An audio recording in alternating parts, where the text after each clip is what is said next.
Hello everyone, and welcome back to the Striker channel. It has been quite some time since I last uploaded, but I'm joined here today with Reewyn, and we're going to be discussing the FNAF movie, or well, the second FNAF movie. Would you like to introduce yourself, Reewyn?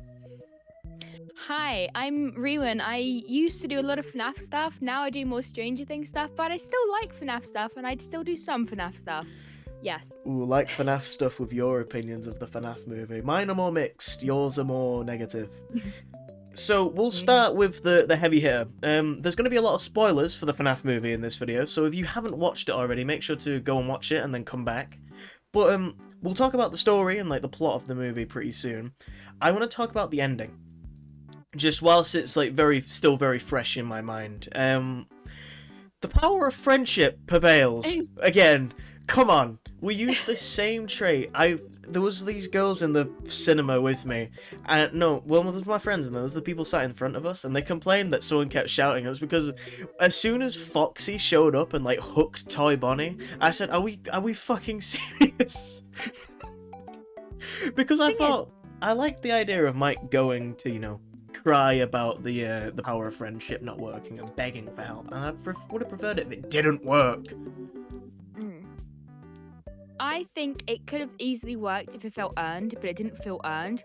Like, that could have been a really cool moment if the things leading up to it weren't so absolutely all over the place. Because the big thing I say for this movie, references and scenes, incredible. The plot, awful.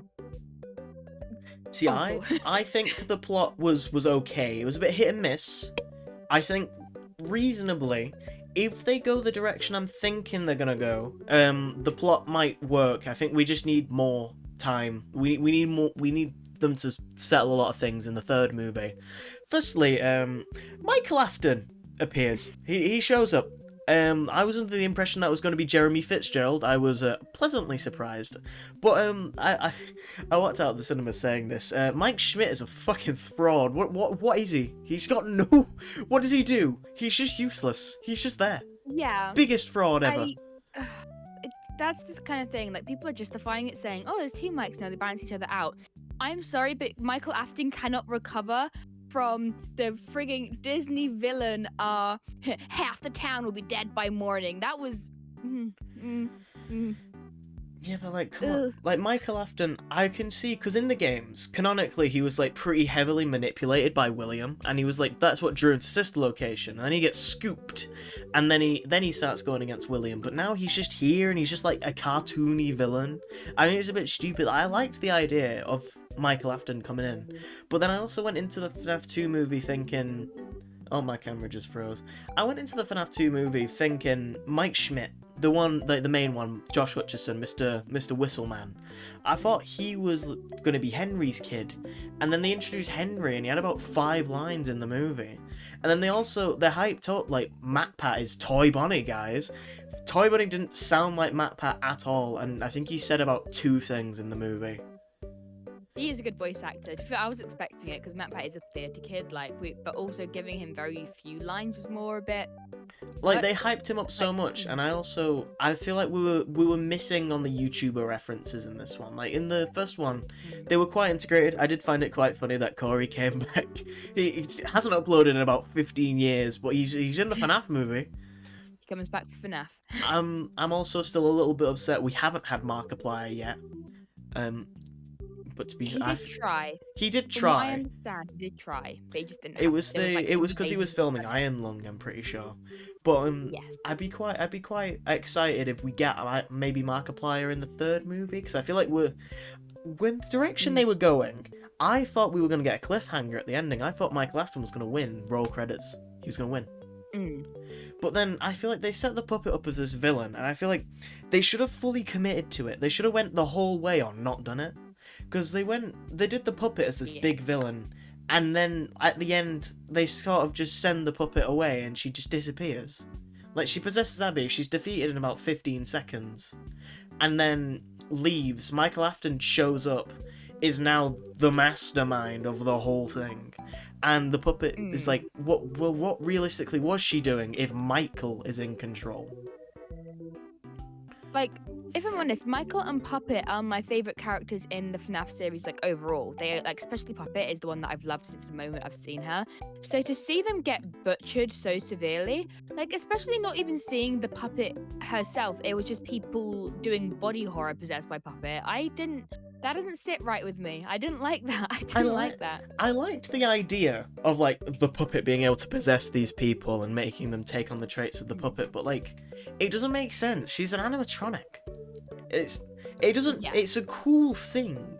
I think what would have been better. Charlotte possesses these people and makes them put on like face paint to look like the puppet or something, or maybe they have like just they have like actual tears and stuff, and they look a bit like the puppet whilst they're possessed. Yeah. I don't think Like, having the them way be their able to. hands got bigger. I don't think having them like their hands becoming the puppet's hands and they're able to fly. I don't think that made very much sense. Yeah. Now back I to. think it kind of forgets the core of what made the puppet scary as well. Yeah. Sorry, yeah. But I want to go back to Michael Afton for a second here because I have some theories here. Now I don't want to go too in deep in the theories before we actually talk about the lore of the film, the story of the film. But Michael Afton. At first, me and my friend, when we saw them, we thought Mike had already been scooped and maybe it's Ennard in control, which is why he's acting so weird. Because he was acting like pretty non-human, if you get me. He wasn't being very human, like emotion-like. Do you get what I mean? Okay, so yeah, I have a point to add to that though. Something. Yeah. But also frustrated me. But yeah. Okay. So, what frustrated me is when you look at his micro expressions, the way he sticks his tongue out every now and then, the way he like knows his eyes, the way he raises his eyebrows, he is on point with Matthew Lillard. Like in his appearance and in his acting, Michael is an incredibly good representation of William's son because they are so identical, which is then really weird to like have that set up from the games of hey, they thought I was you, father, to then have it just haha, I'm gonna continue his legacy.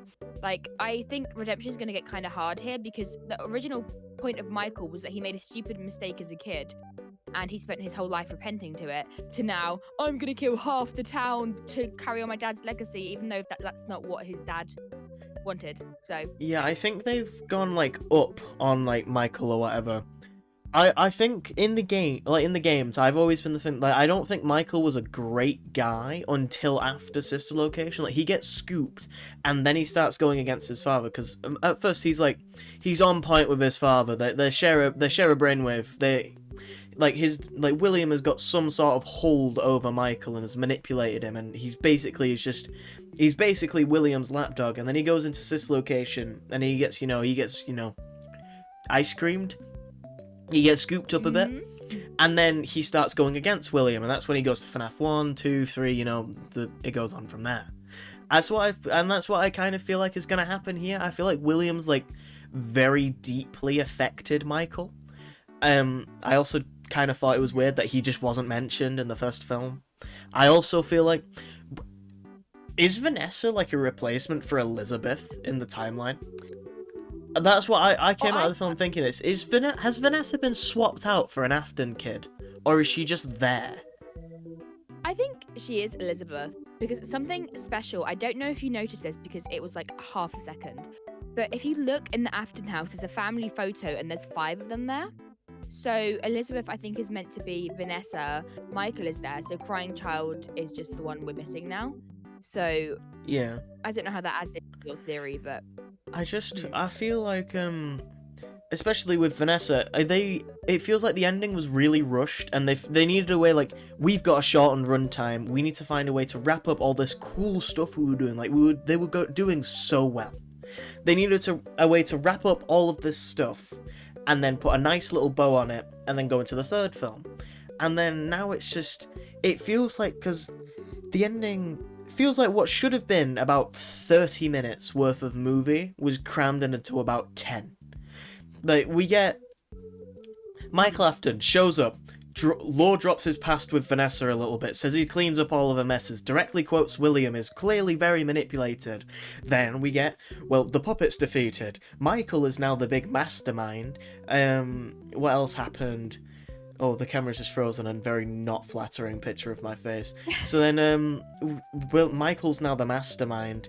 Michael then gets, like, the other animatronics come back and they suddenly just instantly defeat the toy animatronics, and Michael runs away, gets beelined, and then taken away by police, I'm assuming. And then immediately after that, Matthew. So I don't like. We went from Mike Schmidt being like seemingly in love with Vanessa and being really caring for Vanessa to just, and then like trusting Vanessa again at the end of the film, and then like within the last 5 minutes something switches, like Michael comes out and then suddenly Mike Schmidt is like, no, get away from me, get out, you fucking stink, get away from me. And then he just leaves, and then Vanessa gets like possessed by the puppet. I'd argue the entire plot wasn't great in itself. Honestly, I think the whole science fair thing was kind of unnecessary. Faz Fest kind of meh. So when it got to the ending, I do think good on Mike for saying go away, Vanessa, because respectfully, yeah, but I do think that there was some really good points, but specifically the puppet and Michael weren't done very well. I think it's stepping away from the core of what I felt was the original games. Like, I know it's meant to be different lore to the games, but it feels like a complete assassination, especially puppet. Like, but yeah, there's more in that to go in theories, because I think I can kind of see what they're trying to do, but I just think they did a bad job at it. Yeah, I feel like the story, right? The story could have been good.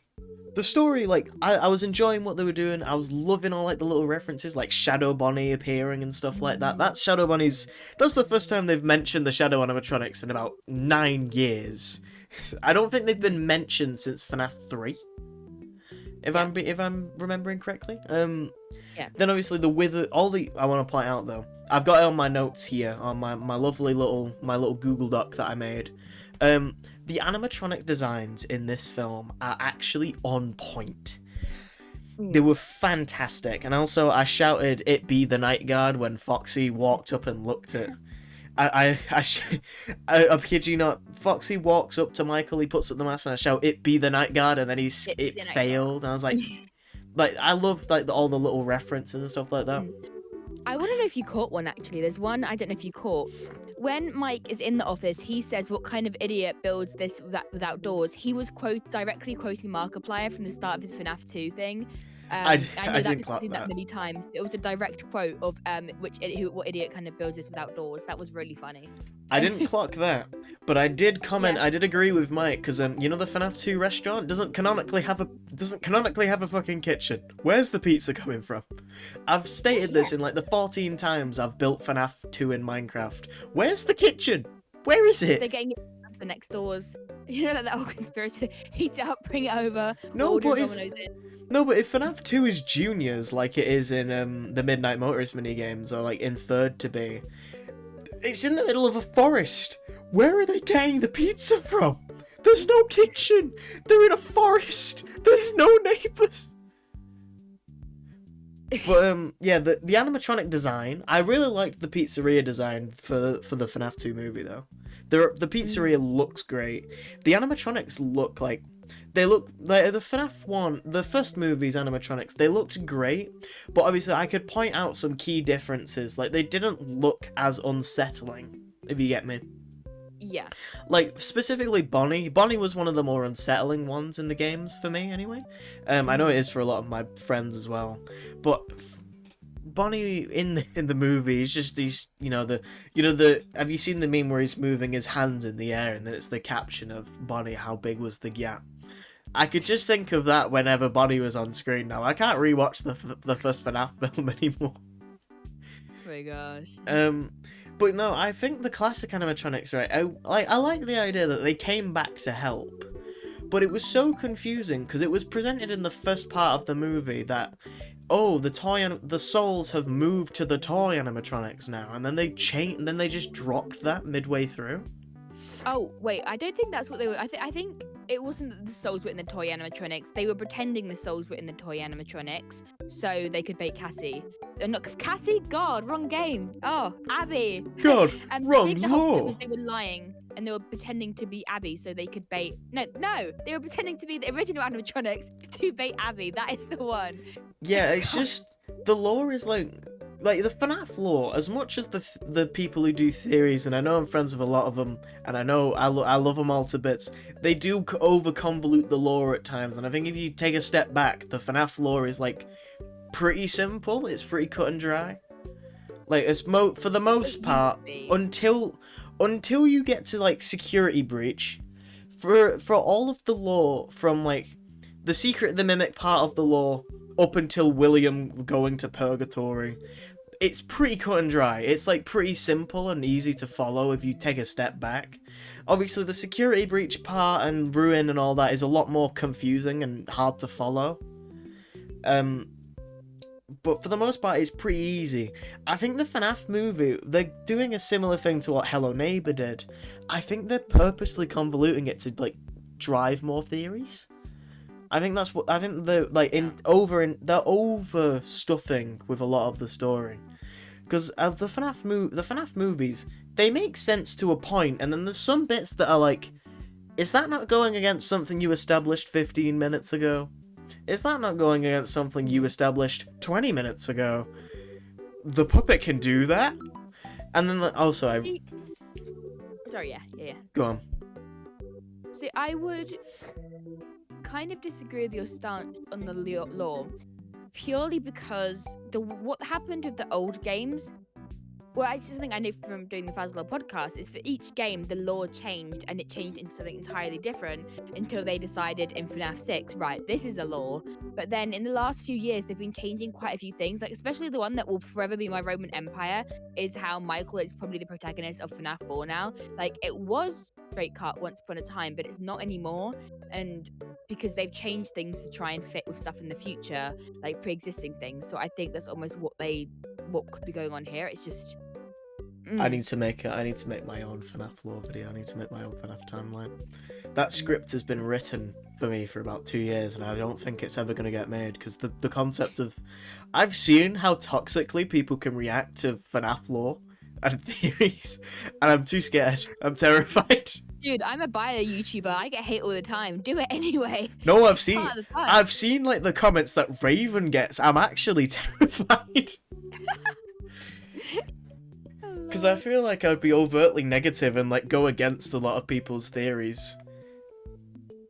Well, that's part of the community, isn't it? Yeah, but then I feel like there's like a subset of the community that I feel like would just come for me. I'd be hung, drawn, and quartered. But now, the next part I want to talk about is the story of the movie and just in general what happened.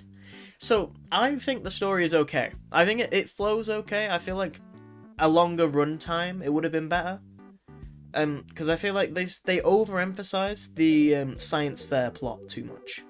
So the main concept of the film, it's a few months after after the first FNAF movie. Vanessa is now like still reeling in from her encounter with her dad and everything like that, and she's healing a little bit. She's seeing her dad in nightmares, which is something I do want to talk about. That is really interesting what they showed in that flashback nightmare. Vanessa and Mike go on their date. They have like a little bit of a recap. It serves as kind of a recap for the first movie, if you get me. Like they talk a little bit about like Freddy's and the stuff that happened in the first movie. It's like a very light recap. Awesome, by the way. The intro works really well, and then we go to the Ghostbusters parody with McKenna Grace, and I was really enjoying that. I thought, because I went into that thinking this is Jeremy, because he was called Jeremy on the cast list until the movie came out. Now he's called Michael Afton. It was Jeremy Fitzgerald originally, and like it was fair. He was announced as Jeremy Fitzgerald when the trailer came out, so I was like really confused. And then I thought, I was liking the tour stuff, and then I liked the idea that he was. I got really confused with the idea that he was like he was in cahoots with the animatronics, which is what made me thought he might be Ennard in some way, but I don't think he is after watching the film a second time. I just thought he was trying to find a body for Abby. Before Charlotte, I thought he was using McKenna Grace's body, and then he was trying to get Abby so he could give a body back to Charlotte so she could live again. That's what I thought was going on. Yeah, That would be way better. that's what I'm thinking on second watch. It's not very like explained. I think more time should have been given to it. But obviously, the things go wrong. The animatronics like go haywire. They start like jumping the people. I really liked some of the deaths. I think some of them didn't make as much sense. I thought Mangle's kill in the start of the movie was awesome. Like seeing Mangle yank this man into the air and then seeing his like limbs just drop to the ground was fucking cool. The puppets, the little puppets dragging the people into the water, I thought was really funny. Because like, how are they doing that? These little wooden dolls. What are they doing? How are they doing that? How have they just dragged this man underwater and ripped him apart? And then obviously, I thought the puppet was terrifying for the first part of the movie. The puppet was like actually like they didn't scare me. But I play a lot of horror games, I watch a lot of horror movies. It scared the shit out of my friend. And the puppet got them quite a few times, and I saw the puppet get quite a few people in the cinema. But Yeah. the puppet was like actually oh sorry, my camera froze again. The puppet was actually kind of unsettling for like a good majority of the movie, and I quite liked it. And then obviously after the puppet possesses McKenna Grace, we get Charlotte making her return. I think this is where we get the flashback, correct? Or is the flashback? Then, I think, yeah. No, wait, the flashback's right at the beginning. I liked the wait, no, I missed an entire bit at the beginning. The flashback where Charlotte dies. I really liked the. I don't know if you picked it up. It's a mirror to the lines from Henry from Pizza Sim. Lifted others into your arms, yeah. Yeah, lifted into your arms like you've done to others, and then the puppet is holding Charlotte like that. I really liked that part. And then obviously, I also quite liked Matthew Lillard being like, "Are you ready to start the show?" And it's like he does that, and it's like the show time, and it goes through the thing. I thought that was a really hype moment for the film for me. Yeah. And then we get to the mid part of the movie, which I think is the like sizably it's a pretty good part of the movie. It's like pretty confusing if you get what I mean. Like obviously Abby's like preparing for her science fair project and stuff like that, and I like the science fair plot. It should have been more of a subplot than it was. And then obviously there's also FazFest. Like, why is FazFest such a big thing now?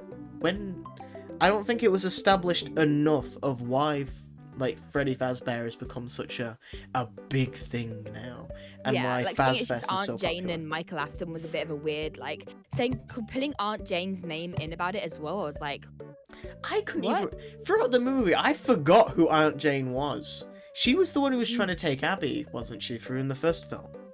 Yes, she was the evil aunt. It's like a stereotypical villain, and that's why they took her, which was a bit.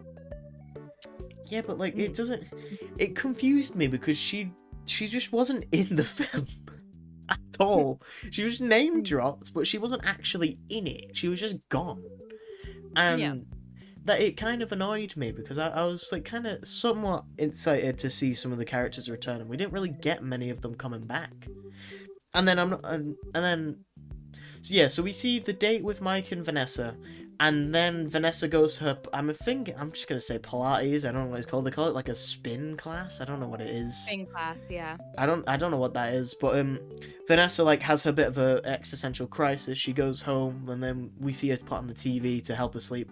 I think like having white noise go to sleep is kind of a cool thing, because I know white noise does in real world like aesthetic does help with sleeping. So it was kind of cool, and then we go into the flashback. I think it disappointed me that was William's only appearance in the entire movie. That was all he said. He said the thing at the beginning, and then he said that, and that was it. But I wish he was in it more. However, Circus Baby. She looked amazing. She looked fantastic, and the fact they were able to keep that a complete secret is amazing to me. There was literally no leaks whatsoever of Circus Baby being in the film. I'm so shocked that they kept that so like locked under like lock and key. Wasn't expecting it at all. Although there is something to be said of Baby being in a closet, aka the fourth closet. That's something to discuss. Which is what I'm thinking. Now, after seeing that, I think the third movie is going to be a mixture of FNAF 3 and Sister Location. If they're going to go the whole way, if they're going to introduce Michael Afton as a villain, we need to have some Sister Location stuff happen. Surely, right? Yeah. They're not going to throw Baby in there and Michael Afton and have it not be important. Also, Baby's eyes are green, hinting that Baby is possessed. Yeah. Which is odd. Which is odd, especially if Vanessa is supposed to be taking Elizabeth's place. Unless there's like there's another Afton child. There's another one. There is 3 confirmed because, as I said, I only caught it for a second. But in the family photo, there was 5 of them: a mum, a dad, and 3 kids. So there is one more Afton somewhere. Unless Vanessa is taking the place of the crying child instead of Elizabeth, which is is like a possibility. Vanessa could actually be a robot, though. I'm just putting it out there. I'm gonna get jumped for this, but I still think there's easily Take your robot woke nonsense and get out. Yes, Abby or Vanessa, one of them could be. One of them could be. In the forefront without reason. Possibly. I do think one of my friends mentioned this. Maybe it's like significant that Vanessa is seeing Circus Baby. Maybe Vanessa is going to end up becoming Circus Baby at some point. I think Abby is. Yeah, I could see that happening. Now, the next part of the film after this, we see Abby actually go to the FNAF 2 pizzeria for the first time, don't we? We get the talk with Mike and Abby, and then she gets the fast talker, she goes to the pizzeria, and then she meets the animatronics for the first time, they start manipulating her, she goes back and stuff, she's like a bunch of back and forth, really. It's like, it's pretty messy. Like, the plot works, but it's pretty messy in the way it's set out. And I think that's like a big flaw of the movie. Like, I don't think it works, if I'm honest. Like, I think the plot itself, until the last 10 minutes, the movie, it flows pretty okay. The story is working pretty okay. It's not bad, it's not terrible or anything. I think they threw it all away, because obviously, we get the whole thing with the animatronics going around to terrorize the parents and stuff. I thought that was a bit iffy, because, like, why is Charlotte now targeting a bunch of random parents? You'd think you'd want it to be the parents from the party. Yeah, because when I saw the older couple first with no kids, I was like, oh, she's targeting the people who didn't listen, fair enough.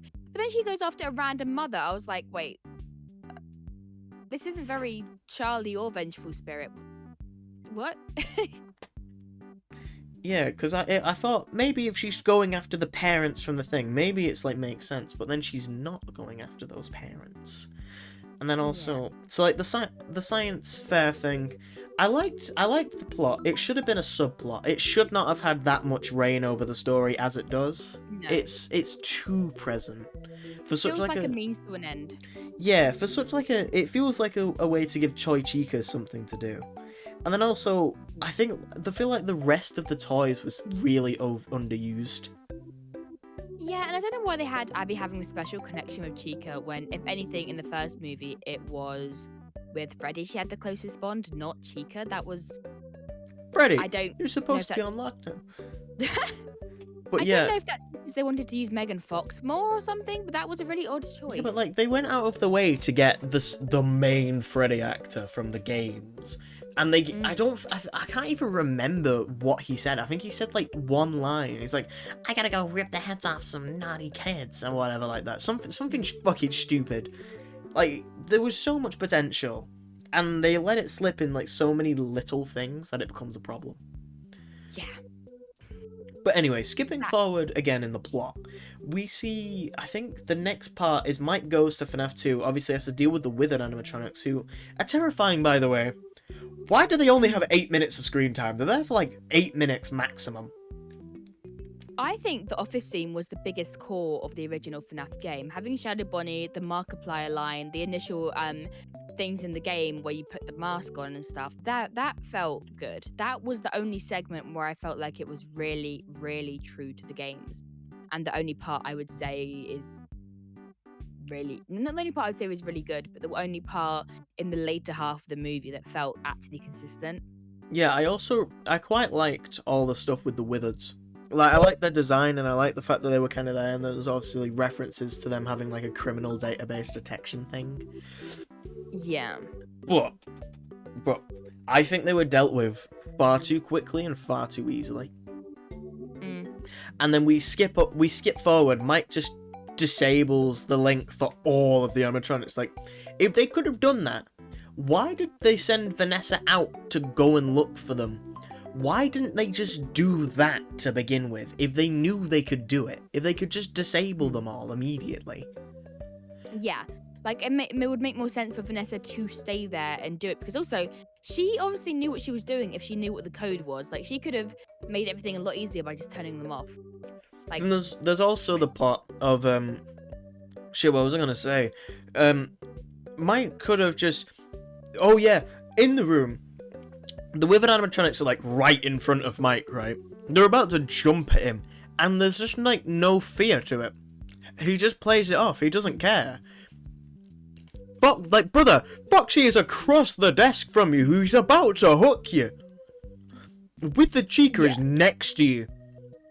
I think they had a very disconnect between the animatronics appearing and doing things, because they would appear like inches from him, and then he would spend like a minute going through the computer, and it was like, wait. Then I was like, okay, he's waiting for them to come closer, like in FNAF 2. Then even that doesn't like feel consistent, because him, and then he'd use the mask, but then they weren't coming that close to him, and it was just, I don't know, man. Yeah, so like I feel like they just disables all the animatronics, and I thought, oh, this is the end of the movie. It's over. We won, guys. We did it. And then obviously the puppet, and I was like, okay, they're gonna have a final standoff with the puppet. That's gonna be the end, right?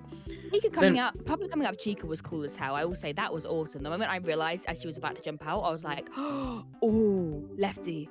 Someone shouted in my theater, and I also said this afterwards.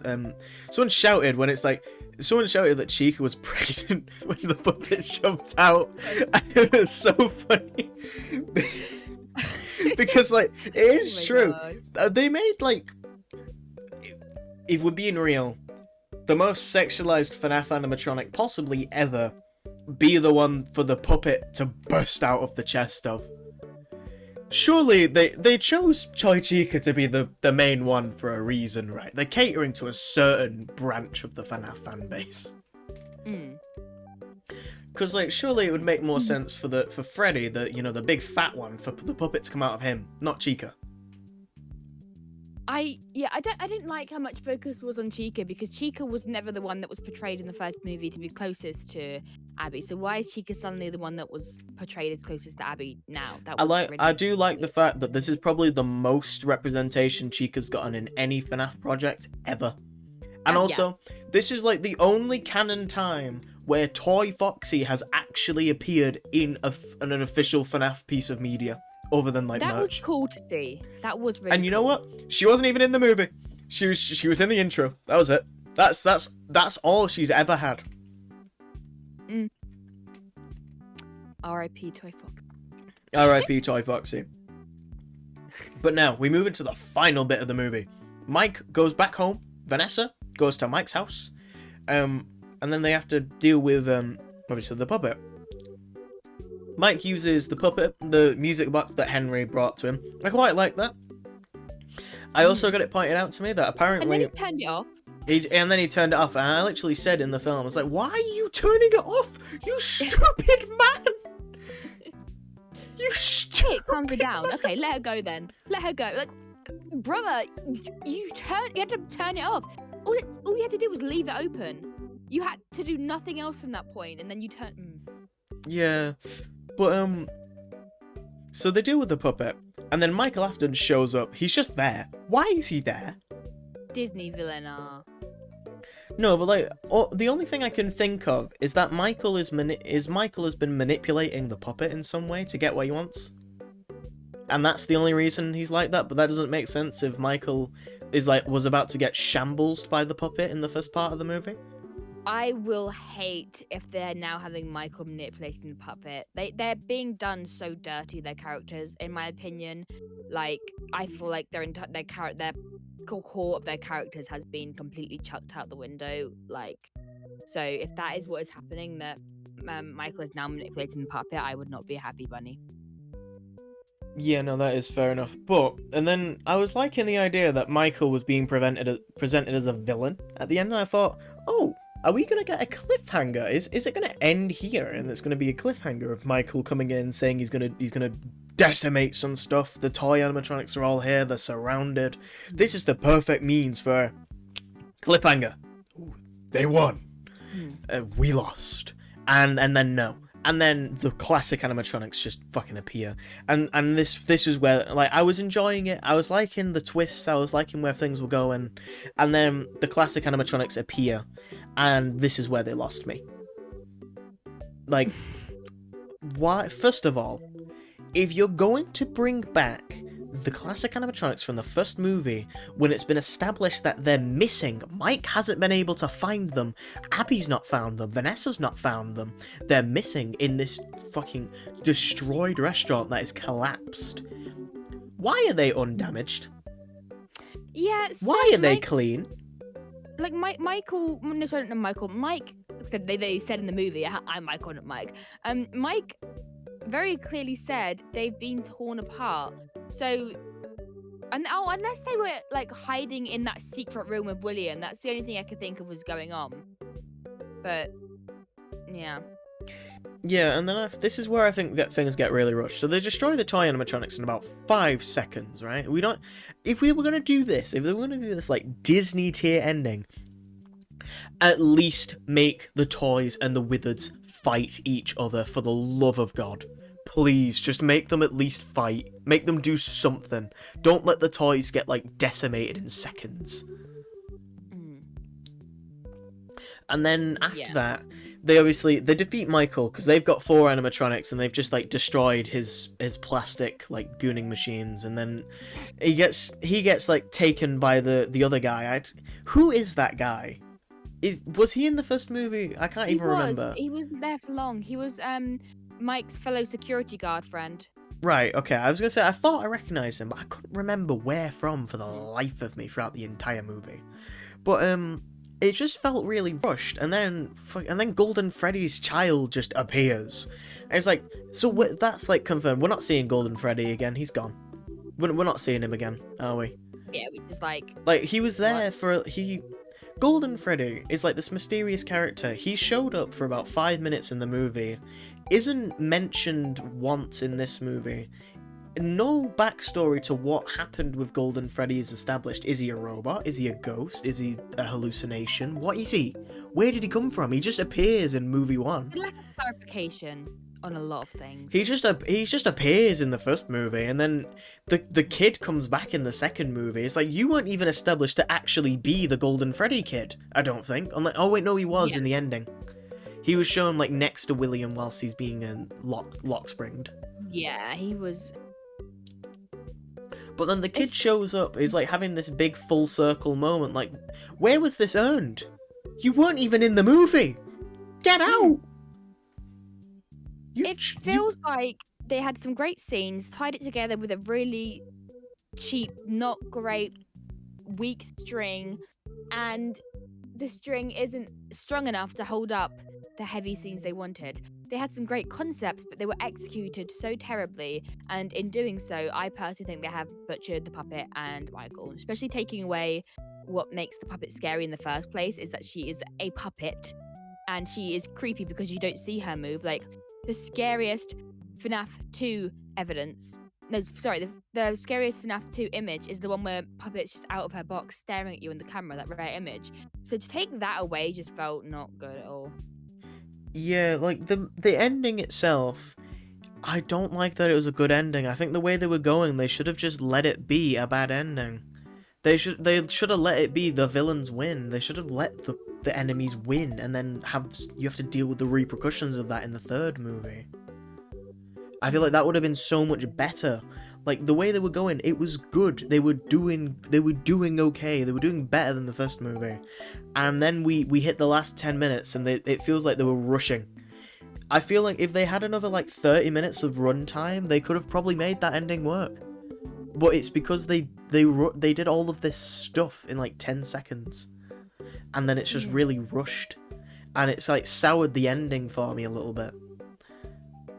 I personally think Puppet was done dirty from significantly early on, when Puppet wasn't being shown as much, and when Puppet was just being possessing people. I think we were already in trouble then when we completely changed. Like, that was what really peeved me off. There was a line that was a direct change from lift others like you lifted others into yours, and it changed to hurt others as you were hurt. Like, it was almost like a direct cross between that.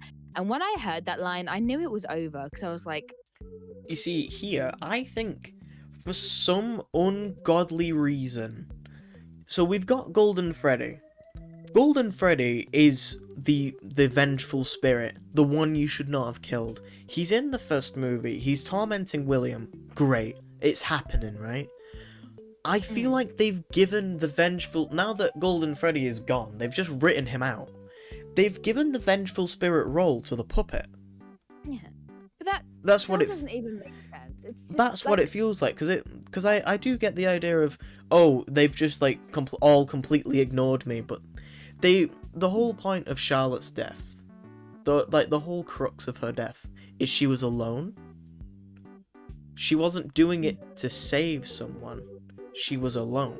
She's locked out of the party. She gets killed by William just outside with nothing that she can do about it, and that's the end. That's how she dies. The security puppet crawls out to her. She inspirits the security puppet animatronic, and she later becomes the marionette. That's how it goes. Why is she now... One, why is she a part of the party? Oh, and then also, I don't like the idea that they're just giving Vanessa so many things like, whoops, sorry Mike, I forgot to tell you, my best friend was murdered. Sorry Mike, I forgot to say, my dad's a fucking serial killer, he owns the restaurant that you're working in.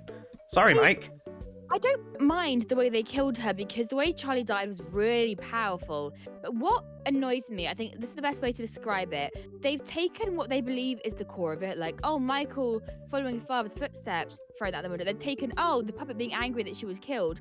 But they've also forgotten the tragic part of it, is that she was angry, so she made it so that no one else would suffer in the way she did. And Cassidy, even the vengeful spirit which they're making her into, was never, I'm going to kill all parents. She nearly attacked Michael.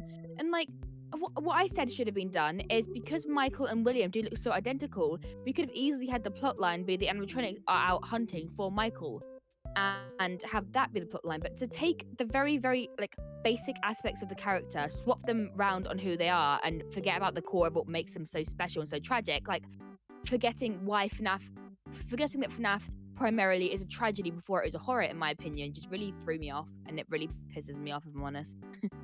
Yeah, but then obviously, like, the ending, the film wraps up, Michael, like, tells Vanessa to get out, and then Vanessa is possessed by the puppet. My camera is just frozen again.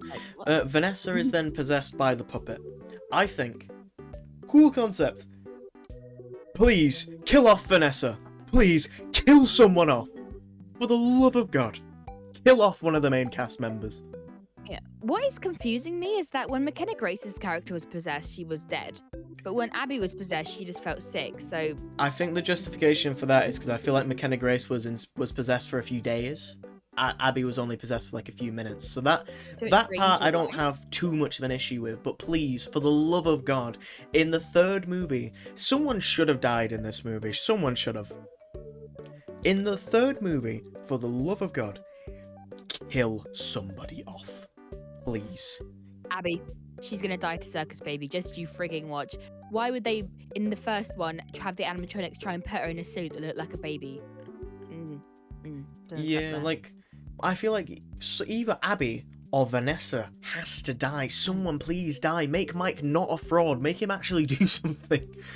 For the love of God, I wouldn't even mind. Make him the son of Edwin. To give him something. The best thing he did was tell Vanessa to go away, because respectfully, good on him. Because it's going to add a brand new plot line to the third movie. And like, I feel like the third movie's got so much. Because I thought, oh, maybe what's going to go on with Springtrap? Surely he's definitely in the third movie, right? And then they show Springtrap at the end, who, by the way, through the bag, oh, he looks good. He looks incredible. He looks fantastic. I can slag off as much as I want about the movies, but the animatronics, they all look phenomenal. Yeah. And Springtrap looks no different. He looks fan-fucking-tastic. Now, Yeah. I'm excited and a little scared for FNAF Movie 3 because I feel like they have the chance to make it really good. I feel like those people are gonna make they're gonna make Fazbear's Frights. We're probably getting Fazbear's Frights. I feel like we're gonna get either a side plot. So there's two outcomes I can see here. Michael Afton is either already scooped or is going to be scooped. If he's going to be scooped, I'm not going to enjoy it because he's going to go on some evil villain run again, or some I'm allowed to swear, this is monetized, right? Yeah. I caught myself. I didn't say anything. You're allowed to swear. We're okay. outside of 30 seconds. We're far out of 30 seconds. You can swear as much as you want.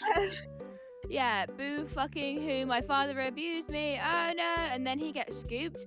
And I think I can't have faith in the third movie when I think they've done this so badly. Like, I've said this before, I loved Security Breach, I love Secret Mimic, I love the books. I don't like this movie, and that says a frigging lot, because I've been here since the start. So for this to be the one project that I genuinely do not like is saying a lot for me. So I'm struggling to have hope for the next one. Yeah, but like I'm somewhat excited because there's a lot of cool stuff they've got. They've got Vanessa being possessed by the puppet. They've got hold on, my camera froze again. They've got Vanessa being possessed by the puppet. They have Fazbear's Frights being established, with Springtrap being found. Also, I like the idea, you know, the guy who found them directly quotes the phone dude from FNAF 3. He says, Yeah. "We found one, a real one. I found one, a real one." That one was pretty cool. I caught that one. Then there's also the sister location stuff, but there's like a 50-50 chance they don't do the sister location stuff in the third movie. But like, I feel like Michael Afton, surely he's coming back as a villain, right?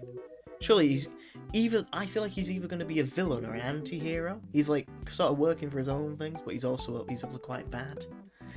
Which, like, I feel like if they go for anti-hero and then he tries to redeem himself and goes back to sister location, like he goes there and then they see the fun times.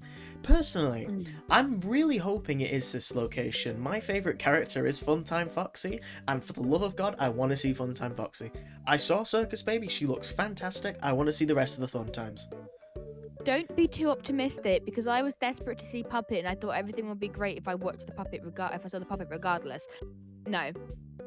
Don't hold too much optimism. In this regard, Funtime Foxy appears in one night of one game in the entire series. They're a side character in Custom Night, and that's it. There's not much they can actually ruin. He's just there. Funtime Foxy's gonna possess people, they grow ears, and then Funtime Foxy actually says it was my evil plan all along. I'm gonna kill half the town.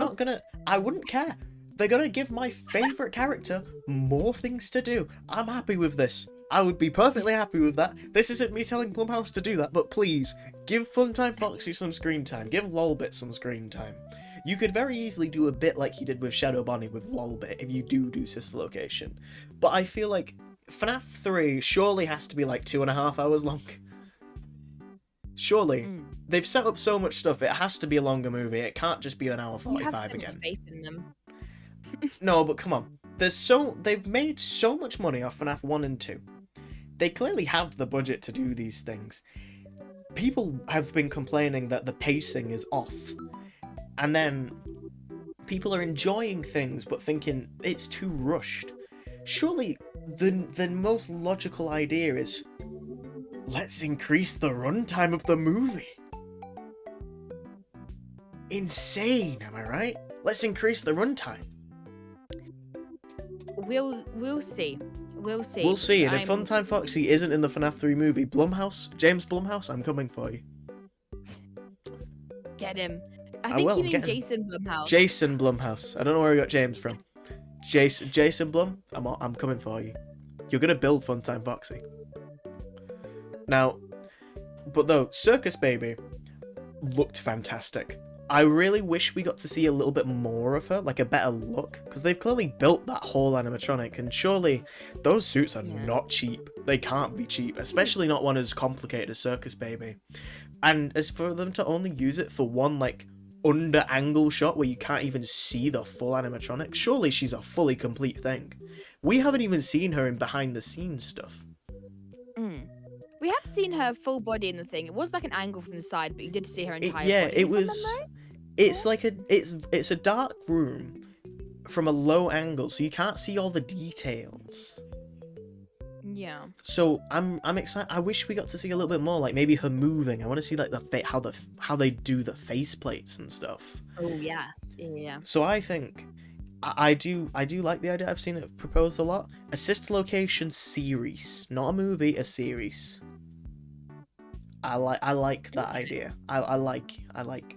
I could get behind that because they could then put FNAF 4 and FNAF 4 and its location into the series. Although, with the current standing, good luck to trying to make FNAF 6 because we're not setting up great for that. We're missing the key beats that was needed for FNAF 6, the key heartfelt moments that was needed to make it so powerful. So I'm not too optimistic on that. Also, before we finish, there's a message at the end of the movie from Henry. Now, when I heard that message, they're coming for me. They killed. We saw Circus Baby in this movie. Who kills Henry Emily in FNAF World? That I was thinking that when he died, I was like, wait. Is Circus Baby roaming around? Are we gonna get? Because we know that they've loosely adapted book stuff. In the books, I haven't finished. I've got it over there. The Silver Eyes. The Fun Times are the Twisted animatronics, right? Like one of the Twisted animatronics gets like one of the twist. I don't think we're getting the Twisted animatronics. I hope to God we don't. Maybe, but the Fun Times are like they're just like blank casings, and then the Twisteds are turned into those in the books. So the Fun Times are in the books, and they are used to kill things, and they do stuff. And we know a lot of the film's lore is the book's lore. So I could see us getting Sister Location in a similar vein to how we get the Fun Times or the Fun Time adjacents in the books. I would love to embrace that horror more because as a kid, I genuinely couldn't sleep for a while for this description of Freddy appearing at the end of Charlie's bed, his giant head eating her, burying her alive inside himself as he buries himself and having to dig out of it. That's the horror I feel like we should be touching more on, not completely changing. I'm also saying this because I think it would be really cool, not for like the entire plot of the movie. We know the illusion discs do exist. I think it would be really cool if we have the illusion discs in the third movie, and William or Michael, maybe Michael Afton comes back and he goes to Sister Location to get the Fun Times. He then uses the illusion discs, and then we have some sort of reference to the Twisted animatronics or something like that. So then we get the Fun Times and the Twisteds. Do you want to know why I'm so sure we're getting either the illusion disc or the illusion gas? Because in FNAF 3, there are the Phantom animatronics. The Phantom animatronics are not real animatronics. The ghosts are gone because they've just all moved on, apart from the puppet. Puppet is probably busy. You're wrong. Phantom Foxy is just going to be the classic Foxy, and it's just going to be Foxy with red eyes. So that's it. But the thing is, how would we get the Phantoms? No locations have been burnt down yet. They are illusions. That's what I'm saying. It's either an illusion disc or it's the hallucination gas, which because in the game they don't attack you either. You just hallucinate them. So I think this is where we're going to get the illusion discs. Yeah, I do like that. I was always under the impression the Phantoms were because we're playing as Michael in FNAF 3. Michael's just hallucinating all of these like the past animatronics that he's seeing. Yeah, but because obviously he's been going around just burning stuff. He's seeing the animatronics and then they're just kind of there, and he's seeing them because he's oxygen deprivated in the office, and because like we do mess around with the vent systems a lot. Yeah.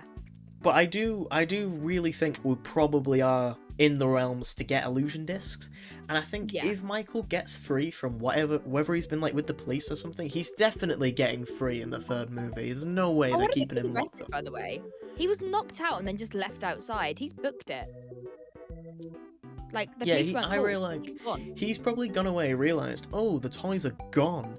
My dad mentioned this secret bunker with some animatronics. He goes there, he finds the Fun Times. Maybe maybe that's how it ties into him getting scooped at the end. Because he goes there, he finds the fun times, he finds a way to control the fun times. Maybe he doesn't, and obviously, because they've gone on the villain route. Maybe he doesn't go there to try and save someone. He goes there to try and get the robots to continue what he thinks is his father's legacy. He then controls the robots. He sends them around. He uses the illusion discs.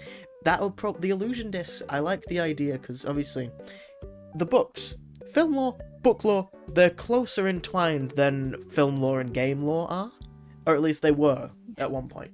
So I feel like it makes a lot of sense to me for us to get the twisted animatronics at some point.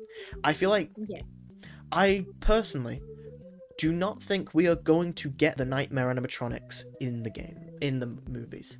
I don't think we will. I would be surprised if we don't. I'm gonna be honest, I think we so I think with the way they're going and adapting the book lore, we might get the twisted instead of the nightmares. And then maybe if we get a Sister Location series, then we'll see the nightmares. I don't think we're going to see the nightmares in the third movie. I'll be really surprised if we do. But if you're right and Michael is traumatized, it makes significantly more sense to have either a series or a Sister Location FNAF 4 joint movie, which is mostly flashbacks. And in that, because Michael's the protagonist of FNAF 4, not Crying Child, we now know. So it would make sense that by seeing Michael's childhood, why he's traumatized by William, we then see the nightmares because he's the one that sees them. So we could easily see it from his perspective. I don't think it's far out at all, to be honest, because if you're right, we get a whole tragic Michael who's going to kill half the town because he's following his dad's footsteps or whatever. I think FNAF 3 is going to be split between... So Michael's going to go off and he's going to go get the fun times, I reckon. And that's where we're going to see Circus Baby. And I think, if you're right, Circus Baby might kill Abby and Abby might possess Circus Baby in that point. I think that might happen. That is perfectly plausible in my opinion. Abby's eyes are blue, so it might actually be, instead of eyes turning blue to green possession, it's green to blue because Abby's possessed. Yeah, I could definitely see that happening. That is like a very plausible thing for me. And then there's also... It would help tie up a lot of things, in my opinion. Like, having the fun times there, we could see more of Circus Baby and stuff like that. We could obviously... Well, Circus Baby will probably kill either Abby or Vanessa, and they will possess Circus Baby after that. And they'll end up... I think the end of the movie, they'll end up going back to the bunker to deal with Michael Afton, and he'll end up getting scooped. Either that, or the animatronics break free from his control and become Ennard, and then they scoop him, and then they become him. And then obviously we'll have something with Springtrap. Yes. The only other route I could see us going down is if Abby dies and Mike then begins his path of being like the Michael Afton from the games, like Mike Schmidt becoming more about Michael Afton. He sees Abby dies in some mistake he's made, something he's done. He then is the one that goes and burns down the pizzerias because, oh, you killed my sister, blah, blah, blah. And it's the only way that I can see it, because FNAF 6 is still a potential end goal. And I think we need to be in a position where we can reach that end goal. And I don't think we are anywhere near that yet. I feel like if they try and adapt FNAF 6 in the third movie, it's going to be terrible. I think I think the furthest we'll probably go in the third movie is, I think we'll get the combination of FNAF 3 and Sister Location, unless they just fully focus on FNAF 3 and all of the Sister Location stuff is just there, and maybe we get like a spin-off series just for Sister Location, which I don't like the idea of. I feel like it would make sense to have sort of two, like both Springtrap and Michael, like operating separately as villains, and then they have some sort of encounter. I think we're going to get FNAF 4 and Sister Location within this one, because FNAF 3, the more you think about it, there isn't actually that much to talk about. Yeah, like, FNAF 3 is really boring. FNAF 3, I personally, whenever I replay the games, I normally skip FNAF 3 and 4. I don't like them. So I could easily see this being like, FNAF 4, excuse you. I know I hate FNAF 4. Reewyn, I've made a 30-minute video saying I hate FNAF 4. I will slate it till the end, to the day I die. But I feel like we could easily lean heavily into flashbacks, because Sister Location and FNAF 4 are quite similar. So if we are going to focus on Michael, it is so easy to have all three of these games come together, and then FNAF 6 be the next movie. And I don't like that, because Henry's speech is my favourite moment in all of FNAF, and I don't see you could do this well with everything that's happening right now. I feel like some things needs to happen to Henry. I feel like it doesn't make sense surely he's not dead after that message. I feel like he's If been he is, captured. I don't think he's dead. There's no way. They bring in Skeet Ulrich to have about 5 lines in the movie and kill him off in the credits. He's 100% been captured, and I feel like it's Baby who's done it. I think Henry will die. I don't think he's dead yet. Well, because the thing is, Baby works as a servant of William, because the way it works in the books is there are 4 closets, and each one was a different stage that the robot child had in life. And the 4th one was Baby, who would change her shape during Illusion Disc. But William kind of adopted Baby and raised and kind of had Baby be his minion. So I could very easily see that happening. Like, even William's not there, she's still operating of her own accord. So Yeah. But we're gonna put a wrap on it there. Do you have anything you wanna promote, Ron? Before we wrap things out? If you guys just search Reewyn, you find my name. It's very my stuff. It's very cool. Yay. It'll be in the description. They don't need to type it. They can just go down. I'm saving them a step. See, it's simple. If you like Stranger Things and being slightly strange on the internet, go watch Reewyn. She's got great videos. I was even in one of her podcasts recently. She keeps kidnapping me for podcasts. It's great. Also, I do that a lot. now, in terms for me, if you enjoyed, make sure to like and subscribe to both me and Reewyn. And obviously, I got to promote the book once again, Portals. I don't have my copy here with me today to show you, but that will also be linked down in the description below. And I want to ask, what are your opinions on the FNAF movie? What did you think of it? What do you think is going to happen next? What are your theories? Drop them down in the comments below, and I'll respond to as many of them as I can. Well, I'll probably end up responding to all of them, to be fair. And yeah, expect a new video on FNAF Plus VHS next week. I've been working on that one for quite a while, and then I plan to upload weekly for the rest of December after that. Don't quote me on that, but I'm going to try. I've got a video planned for Christmas Eve. It's going to, fingers crossed, it's going to work. And yeah, have a great rest of your day or night, everyone, and I'll see you all later. Goodbye, everyone.